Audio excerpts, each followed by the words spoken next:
kita tidak bisa pungkiri sosial media ini sekarang sudah mengubah pola pikir banyak anak-anak muda. Anak-anak muda sekarang itu selalu menuhankan hedonisme. Bahasa saya itu menuhankan hedonisme. Jadi Anda itu menuhankan mobil mewah, jet pribadi. Salah nggak itu? Tidak salah. Tapi seolah-olah Anda menganggap itu menjadi sebuah tolok ukur kesuksesan. Tidak salah tapi kurang lengkap. Ada 6 jenis aset lain yang sebetulnya Anda sepelekan. Tapi itu juga menjadi tolok ukur kesuksesan yang paling luar biasa. Nomor 1 itu adalah, apa artinya uang banyak, tapi kalau Anda nggak punya keluarga yang harmonis. Nah ini kata kuncinya. Jadi keluarga harmonis itu adalah aset berharga. Anda hari ini nggak sadar betapa banyak orang kaya yang keluarganya itu berantakan. Tolong sebut di kolom komen siapa yang mengalami seperti itu. Betapa banyak orang kaya raya, rumahnya gede, tapi anaknya narkoba gitu. Berapa banyak orang kaya, ya, tapi istrinya nggak bahagia. Nah itu menurut saya, aset yang berharga tapi disepelekan, yaitu keluarga yang harmonis. Bagi saya, keluarga harmonis itu jauh lebih berharga. Terutama untuk orang yang sudah kaya raya. Orang yang sudah kaya raya, kalau dia lihat keluarganya hancur, itu hatinya itu akan merasa sepi. Dia akan merasa bahwa saya lebih baik hari ini nggak sekaya ini, tapi keluarga saya bahagia. Pasti mereka akan berkata seperti itu. Ya, nah jadi oleh sebab itu, saya mau tegaskan, bersyukurlah Anda kalau punya keluarga yang harmonis. Yang kedua, circle yang positif. Lingkungan yang positif. Loh ini aset yang berharga.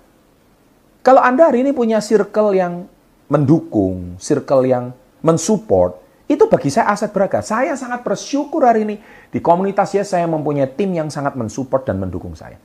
Saya bersyukur di direksi perusahaan kita, banyak tim manajemen kita yang sangat mensupport dan mendukung saya. Saya sangat bersyukur, itu aset saya yang paling berharga. Saya juga bersyukur di holding perusahaan saya, CPN Group, saya didukung oleh tim manajemen yang terbaik. Saya didukung oleh direksi terbaik, saya didukung oleh komisaris terbaik, saya didukung oleh direktur terbaik di dalam mengendalikan perusahaan saya. Saya sangat bersyukur. Dan saya juga hari ini bersyukur banget. Saya punya banyak teman influencer yang Instagramnya centang biru, yang sangat support dan sangat respect sama saya. Itulah aset yang sangat berharga. Dan saya yakin mereka juga bukan orang yang berangkat dari orang kaya raya. Mereka berangkat dari nol. Ya. Ketika orang bersama-sama berangkat dari nol dan kita sama-sama sukses, kita akan menghargai proses perjalanan itu. Beda ketika kamu sudah sukses, orang mendekat sama Anda, kita tidak tahu orang ini punya motif atau betul-betul tulus mau berteman dengan Anda. Nah ini. Makanya Anda punya lingkungan yang positif, itu aset yang sangat berharga. Itu Anda harus syukuri.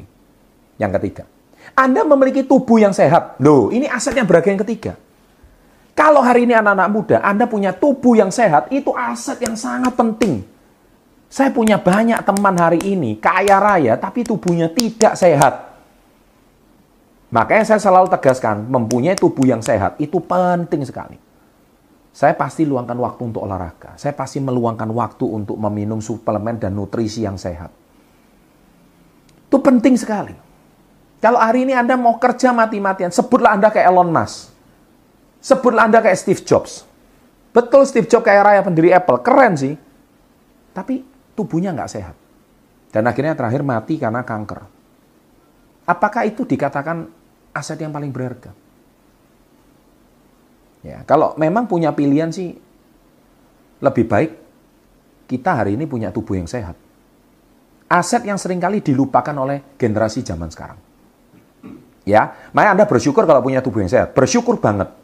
Bersyukur lebih dari syukur dari apapun.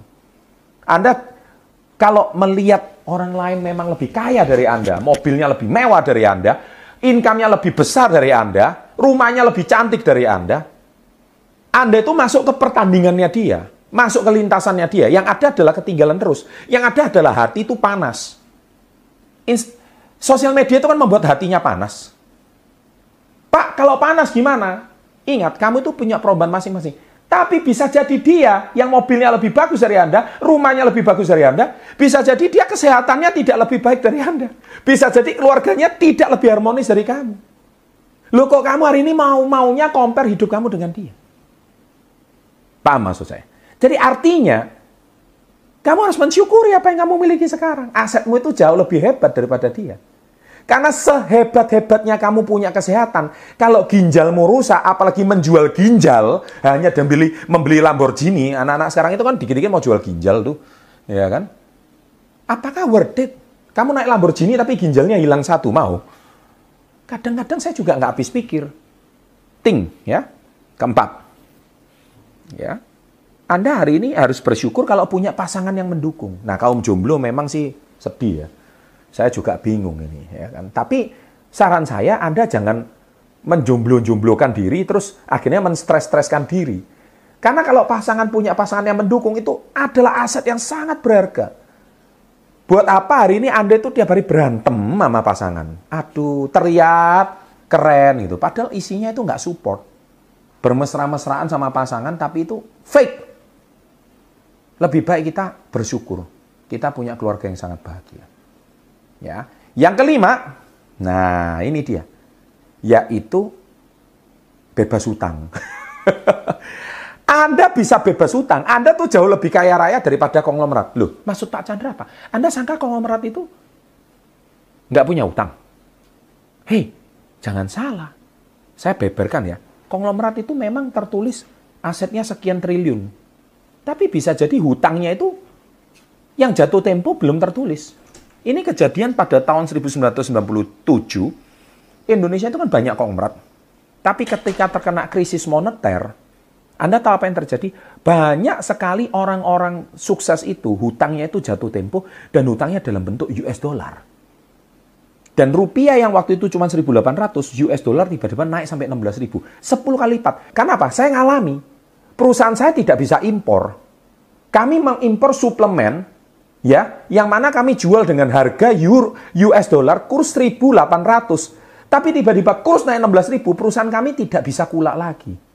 Dan itu terjadi kebangkrutan. Itu kami ngalami. Anda jangan melihat bahwa hidup Anda itu tidak lebih baik dari konglomerat. Belum tentu. Kadang hidupmu itu sekarang lebih bagus karena nggak ada hutang.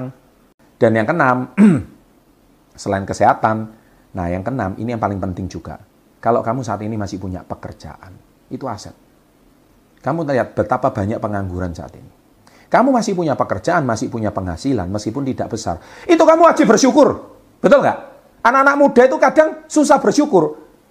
Kalau kamu tahu kalau nggak punya pekerjaan, baru tahu rasa kamu.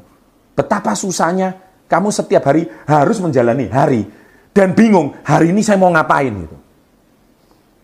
Ya. Nah, jadi pesan saya, 6 aset ini, tolong Anda harus syukuri. Niscaya kamu akan menjadi pribadi yang jauh lebih berkualitas sambil kita terus menempa dan mengasah diri kita, grow our mindset, dan akhirnya membuat diri kita menjadi lebih baik dari sebelumnya.